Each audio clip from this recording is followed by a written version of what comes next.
সমবায় মন্ত্রী শুক্লাচরণ নোয়াতিয়া বাইখোড়ায় দ্বিতল বাজার শেডের ভিত্তিপ্রস্তর স্থাপন করেন। এই শেডটি নির্মাণে ব্যয় হবে প্রায় 1,80,00,000 টাকা। অনুষ্ঠানে সমবায় মন্ত্রী বলেন, জোলাইবাড়ি বিধানসভা এলাকার কয়ভাং কলসি বাইখোড়া জোলাইবাড়ি বাজারে সংস্কার করা হচ্ছে।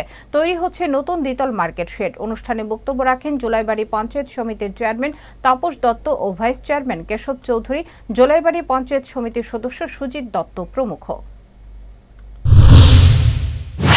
মাননীয় মুখ্যমন্ত্রীর সহযোগিতায় এবং রাজ্যের মাননীয় মুখ্যমন্ত্রী ওনার নেতৃত্বে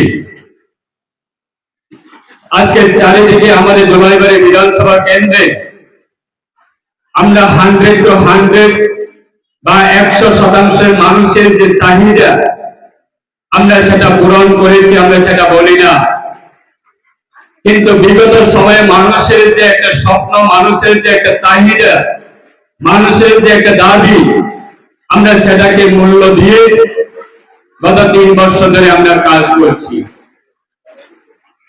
রাস্তাঘাট থেকে শুরু করে, পানীয় জল থেকে শুরু করে, বিদ্যুৎ থেকে শুরু করে আজকেও আমাদের রাস্তাঘাটের বিভিন্ন জায়গাতে কিছু সমস্যা রয়েছে, পানীয় জলের সমস্যা রয়েছে, বিদ্যুতের কিছু সমস্যা রয়েছে।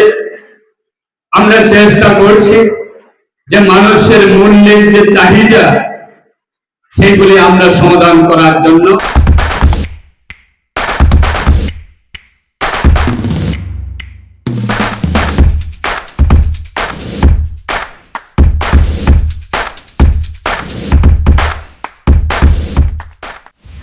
সাবস্ক্রাইব ও ফলো করুন হেডলাইন্স ত্রিপুরা ন্যাশনাল।